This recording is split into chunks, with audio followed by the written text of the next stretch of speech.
It's Five-Star Challenge Week here at Rivals, and all throughout this week, we're interviewing guys who either had been invited to the 2020 Five-Star Challenge that was supposed to be held in New Orleans, or were going to be invited. One of those guys, Nebraska commit Teddy Prochazka, number 60 player in the class of 2020, and one of the top offensive tackles in the entire country. Teddy, welcome. Glad to have you on. Thanks for having me.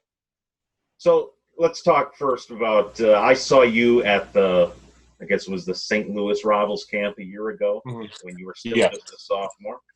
Outstanding performance. Almost got a five-star invite as the rare sophomore five-star challenge invite, but you almost a shoe-in for this year's five-star challenge had it gone off. Have you looked around the country? Are there some defensive linemen that you would have liked to have gone up against? Any guys that you'd like to tested yourself against had the five-star challenge happen? I would say the main one would be TJ Bowlers, just because I got a personal connection with him through the recruiting process, and we never went up against each other. So that would have been the main one that I would want to have gone up against.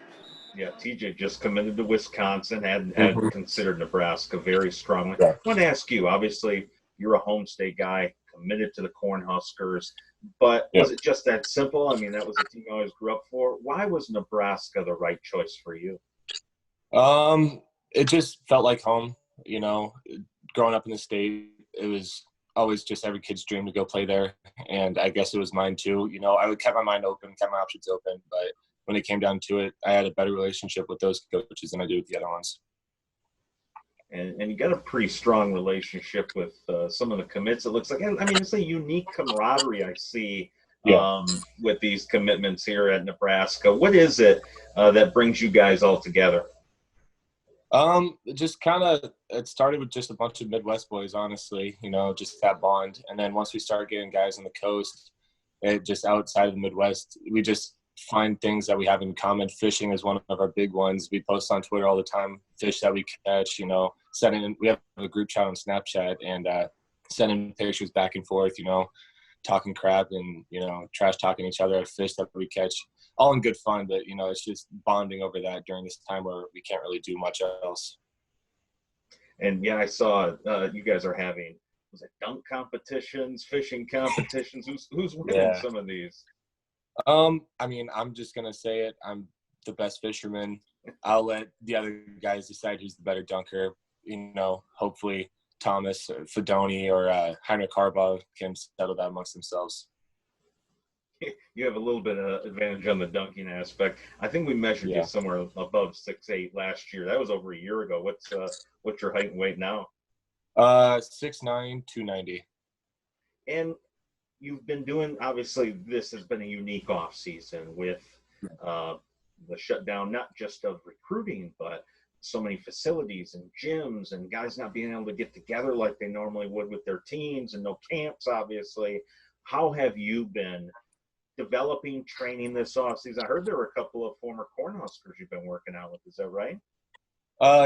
So Matt Verzel, for the offensive line skills and training that I do, he comes over to my house and just works with me every Friday morning and work footwork, hand placement, strike, and all that stuff. And then for weight training, I'm with Gibby Duvall at the Explosive Edge, and he's really, been a good asset to have during this whole time. He's stayed open for me. I've gone in there, got my lifts in, got my speed and agility down, and it's just benefited me throughout this entire thing.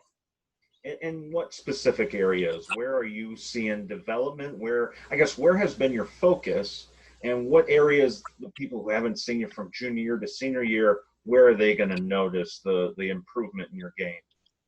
I would say my aggressiveness. I've always played aggressive, but it's just going to be 10 times more this year. I just want to leave my mark on this school and go into college with the mindset of I'm going to beat the guy in front of me. I was really impressed. Obviously, you don't see a lot of tall offensive line. You see tall offensive linemen, but not your height at the upper levels. And one of the reasons is, just that ability to bend and stay at a good pad level. I guess how much focus do you put on that specific aspect? And is there anything you do to just maintain that ability to bend and be able to handle the leverage aspects? Yeah, it's one of those things that you got to be flexible if you're my height to have that.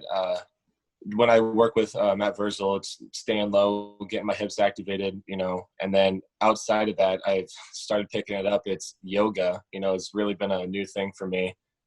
Just flexible in the hips and then hamstrings and all that stuff. It's really just benefited me. I want to not let you go without asking. Obviously, Nebraska is in the middle of recruiting this 2020 class. A lot of top prospects still out there. A lot of them committed, like yourself. But who are some of these? I know you got some uncommitted guys out there in your group chats and stuff. Who are some of these guys that well that Nebraska is still pursuing and hoping to add in this 2020 class? I think the main one, obviously, would be Thomas Fudoni. Is just a stud tight end. You can play wide receiver, tight end, get down a nasty block in and jump up and catch a football super fast. Pretty close with him. We talk all the time. He's a good guy. I know he's waiting for his officials to make a decision, though, so we'll have to wait on that. And then another one would be Latrell Neville. He's a wide receiver. He's another guy that we're pretty close with. All the guys reach out to him and text from time to time. Yeah, so obviously another 6 months at least until letters of intent can be signed. And in the meantime, we got hopefully a college football season coming up, assuming we are going to have a college football season. What's your outlook for the Cornhuskers this year? Where do you see Scott Frost's program continuing on their trek back to top of the Big Ten? Improvement, I would say, from last year, definitely.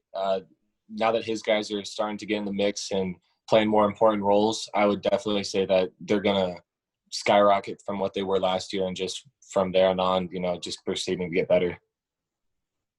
Well, Teddy Prochazka, appreciate the time. Great having you on. Unfortunately, we weren't able to do it in person in New Orleans at the 5-Star Challenge, but definitely the 5-Star Challenge worthy participant. Would have been one of those guys who would have been in this year's event. In the meantime, have a great summer, and we look forward to seeing you on the field next fall. Thank you. We'll see you.